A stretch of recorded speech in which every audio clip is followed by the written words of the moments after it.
And we start today's show with the 76ers because our Woj reported this weekend that the Sixers, they were taking Harden off of the market. That's despite his demands to be traded.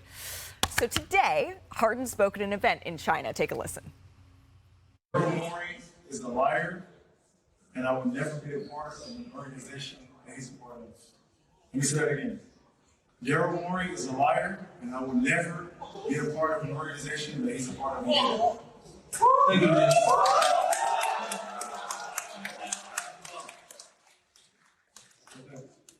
Any more questions? Okay, so we wanted to make sure he was so clear that he said it twice. Daryl Morey is a liar, he said, and he does not want to be any part of an organization that Daryl Morey is at the helm of. So, Woj, how did we get here? Listen, this goes back to late June. James Harden opting into the last year of his contract, $35.5 million, instead of going into free agency, negotiating a long-term extension with the Sixers. And essentially, I think James Harden and his agent believed at that time they were not going to get the kind of extension that they wanted, which was a longer term, closer to max money. And so they opted into the deal, which then allowed him to be traded and told the Sixers, trade us, trade him to the Clippers. Sixers really have not had any real interest in trading James Harden. They can't get value for him back that continues to allow them to be a contender.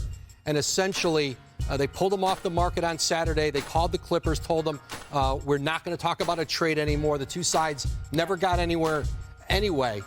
And then James Harden comes out earlier today. This has been escalating behind the scenes all year.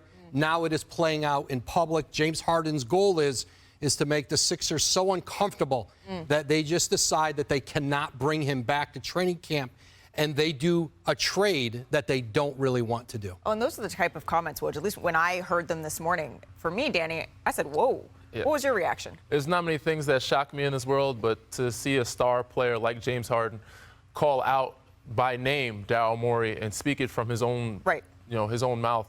Usually you hear from sources, but to him speak it, you can tell he's agitated, he's upset, and it was shocking. I was very shocked by it, but I do see both sides. As a player, I'm always going to side with the player, not just because I'm a player, but I also don't think he's wrong. If he was promised something, I think you need to come through with that promise. But I see the other side of it with Daryl Morey. I understand it's a business, and GMs, they make a lot of decisions quickly, in the heat of the moment, and your mind is going to change, your emotions are going to change in different times, and maybe his hands are tied at this. Maybe he's not able to offer James the extension that he wants. So I understand Daryl, I understand James. Do I think this can be something that can be amended? Probably not, but Daryl is going to have to meet him at least halfway to try to bring him into camp. I also don't see James as a guy that's going to come into camp and dog it. He's either not going to play, or when he does play, I see him being the professional that he is and giving his best. But I don't see him doing that. I think he's going to try to hold out. We all remember how it went in Houston. Obviously, this is a different situation. I know Kendrick Perkins has thoughts on all this, so I want to bring him in now. Perk, what was your reaction when you heard what James Harden had to say?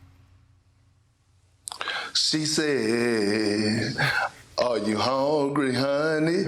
Did you eat yet? Let me hang up your coat, Oh, we're still going. Coat."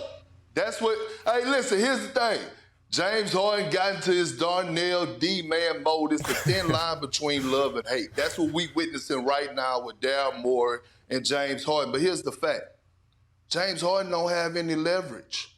He don't have no leverage whatsoever. The Philadelphia 76ers got him tied up and strapped down like a person riding in a car with two seatbelts on. He can't do nothing. First of all, the CBA, the new CBA, James Harden do not want to play with that. That plays into the 76ers' favor. He could get fined so much money that he probably could lose more than half of his salary. Second of all, on top of that, here's the thing. When it comes down to James and you think about where he's at, if it was a real market for the money that he was trying to get, he probably wouldn't have opted into his contract. Third of all, why would you air out Daryl Morey, a guy that probably value you higher than any other organization around the league? And they're going to have so much money next season that if you just stay there and play your role and put up numbers like you did and help advance a little further, you could get a nice payday. So at this point, although I want every player to get their lettuce, I feel like James Harden has no leverage whatsoever when it comes down to this situation. Here's what's important. We brought the touchscreen out in mid-August. Summer touchscreen. Yes. Now, this is the Sixers roster when we look at it. If we can get out of it. If we can get out of that. There we go. This is their roster. Oh, we're pulling right here. Back. One more time. One more time. There we go. This is their roster for next offseason here. Now, Tobias Harris and James Harden and Tyrese Maxey, that is not their salary. They're not under contract next year. But what they have a cap hold. So for James Harden, which is at $49 million, and Tobias Harris and Tyrese Maxey at $13 million. Remember, the goal is not to extend Tyrese Maxey because he has such a low cap hold. They are not under the salary cap. So they need James Harden just as much as Philadelphia means. So if we remove them, so we're taking Harris off and James Harden off, all of a sudden they have cap space. Now, if we said with the withholding services clause where basically they have the right to allow James Harden to become a free agent, well, by allowing them, they create cap space. But is that beneficial to both sides? And that's where it comes to working out some type of compromise here. Interesting.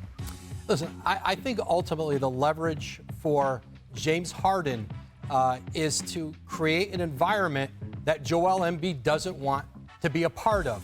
That's, I think, his ability here to get what he wants, a trade, is to simply, whether it's by showing up and this team not doing well, if it's creating such an uncomfortable situation that Joel Embiid becomes even more frustrated with the state of affairs in Philadelphia.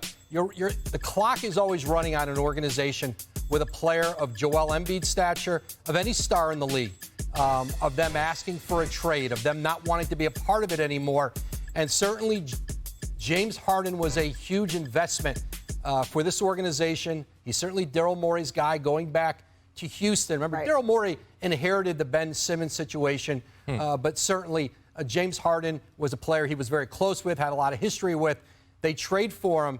And I think if you are James Harden now and you can see this strategy now playing out in public, it's to create a situation that starts to unfasten things in Philadelphia, and that may be his way to get a trade to get out of there. With that being said, I think that it's in Daryl's best interest to try to amend the situation. I think he will. Obviously, what James said has upset him. Well, he says he's unmoved by it, but I think they have a really good relationship. It's hard to not unmove anybody by those words, what he said. So I think those things, it's an awkward situation right now. Feelings, emotions are high. But at the end of the day, I think they will have a sit down. They'll have a conversation. I think Daryl will try to find a way to meet him in the middle, whether it's giving a year or two extension if he's able to. But they're going to figure out a way. Daryl's going to figure out a way to try to get James back on his side, because that ultimately is his guy at the end of the day. Thanks for watching ESPN on YouTube. For live streaming, sports, and premium content, subscribe to ESPN+.